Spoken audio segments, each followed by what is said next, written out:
So Bernie Sanders flipped a very important question back onto centrists and corporatists.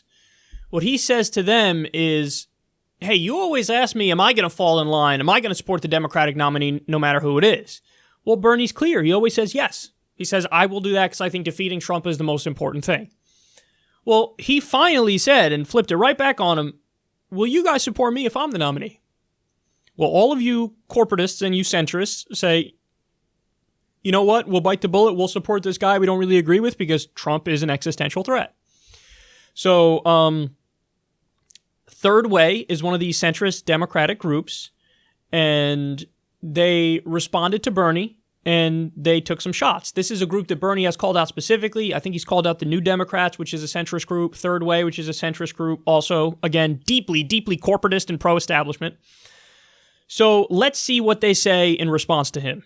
Joining us is co-founder of Third Way, Matthew Bennett. Matthew, Sanders lit into you guys today in South Carolina. We just played the sound. I want to get your response.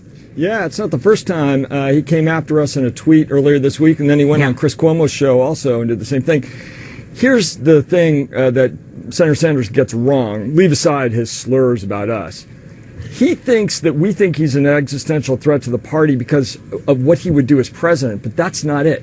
We are worried about him because he is an avowed democratic socialist, and our fear is that an avowed socialist just cannot beat Donald Trump. That is an existential threat to the republic. Yeah, I know he's trying to turn it around to make him sound sort of intimidating, but I think we know what you meant. But if I'm a Democrat, I might be thinking, hey, we listened to the center-left establishment last time. They told us to vote for a deeply flawed establishment candidate because she was, quote, most electable. Instead of Bernie, where, a lot of the energy was, why should voters trust what the center-left is saying this time? Well, a couple of things. First of all, we just had a big national election in 2018, and the center-left absolutely crushed Republicans in House races, in governor's races, even in a couple of Senate races. Second thing is, Hillary was a flawed candidate. She did make some serious mistakes, and she lost by 77,000 votes between 3 states. We just won those states in governor's races by 1.3 million votes with center-left gubernatorial candidates. We have a blueprint for victory. That's the one we ought to follow. You are full of shit. Absolutely full of shit.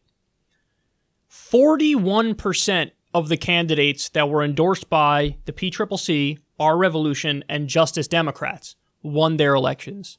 Let me repeat that. 41% of the candidates endorsed by groups that they would call far left. In reality, they're just social democratic groups that are for basic reforms to make us catch up to the rest of the industrialized world. 41% of them won their elections. By the way, the most crucial fact, we did it with 10% of the money. So we won almost half of our elections and did it with 10% of the money. Because we don't take corporate PAC money on principle. We are uncorrupted. He makes it seem like, it was obviously the centrist, bro. It was a centrist that did it, bro. You didn't respond to the main criticism, which is we had the centrist in 2016, and that centrist lost to the buffoon that is Donald Trump. We had your ideal candidate in 2016, and you lost. In an election you thought was a layup, and you lost. Maybe it's time to accept it. You don't know what the fuck you're talking about. By the way, also, under Barack Obama, Nancy Pelosi, and Chuck Schumer, the Democrats lost 1,000 seats. Why? Because as soon as they got power, they started being centrists. They started, being more corporatist. And then they lost. So people rolled the dice on Trump because some people supported him just because Trump's a bigot and they're bigoted. But many people supported him because they thought, hey, I think he's going to bust up the establishment, so let's roll the dice on this guy, on this madman. So here we are. We can repeat 2016 again and have Joe Biden run, and Joe Biden will embrace the idea of being a milquetoast, I'll change nothing, status quo defender, centrist guy who literally said to rich people the other day, nothing has to fundamentally change. We can make the same mistake, or we could win. By the way, his main point there was, we're afraid not of what Bernie will implement. By the way, yes, you are afraid of that. But no, we're afraid that if Bernie's up against Trump, then Trump is going to win. hey, listen, son, you have to stop making points that are empirically untrue. You have to stop making points that we could look up in 10 seconds and find out you're full of shit. Every single poll done where it's Trump versus Bernie, Bernie's winning by a substantial margin, not this bullshit 2 or 3% like Hillary Clinton was beating Trump by. We're talking 10%, son.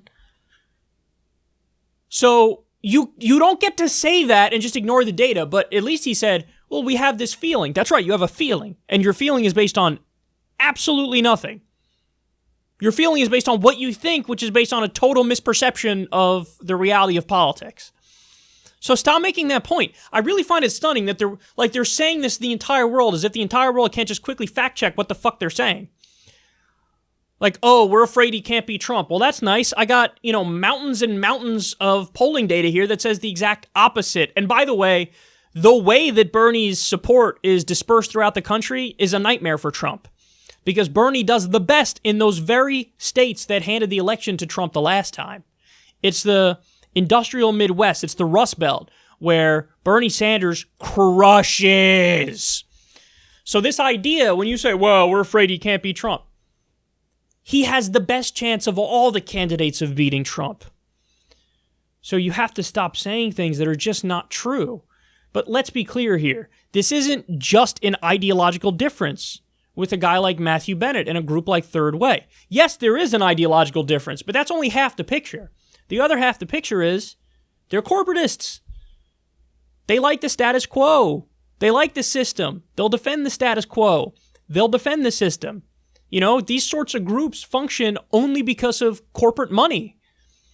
They don't have, a lot of grassroots support at Third Way. It's all propped up. They're paper tigers, man. Yet they're treated as serious. The real grassroots energy is obviously behind the left, is obviously behind Bernie Sanders and Justice Democrats. I mean, this is clear. Think about it. Groups that came out of nowhere that didn't exist before the 2016 election. We create those groups. We win 40% of our elections with 10% of the money, and people are still pretending like there's a debate here. There's a question as to whose philosophy is more poignant. I mean, God damn it, what do you even believe? All we know about these guys is they say, we're against left-wing positions in social democracy. They never even say what they're for. You want to know why? Because it's shitty, mealy-mouthed nonsense. We're for means testing and, changing the calculation and the line for Social Security and Medicare and Medicaid, and maybe we would expand upon the ACA and give some people health care, but only to a point because we don't want to go too far that we piss off the insurance companies, and this is our position. Imagine going to a rally with these clowns. What the fuck would your sign even say? There is no, what the left stands for. Medicare for all, free college, living wage, end the wars, legalize marijuana, Green New Deal. We can go down the list. You know what the left stands for. What the fuck does the centrist stand for? What are they saying? You tell me. Go. The only thing that pops into my mind, the first thing is tax cuts for the wealthy. That's the only thing that pops in my mind. Anything else? No, because it's all, middle ground nonsense, which, concedes that the left is right on the core of it, that everybody should have health care, but wants to get to the point, get to that end game by doing right-wing policies. So you can't, that's not a tenable position. That's incoherent. The left is right on the goal of universal coverage, but the right is correct in how to get there. But we've had a for-profit private system all this time, and we haven't gotten there. So that's not true. I can't believe these guys are taken seriously, man. How is his face still on TV? These are the people who are responsible for Donald Trump, and we all need to call that out.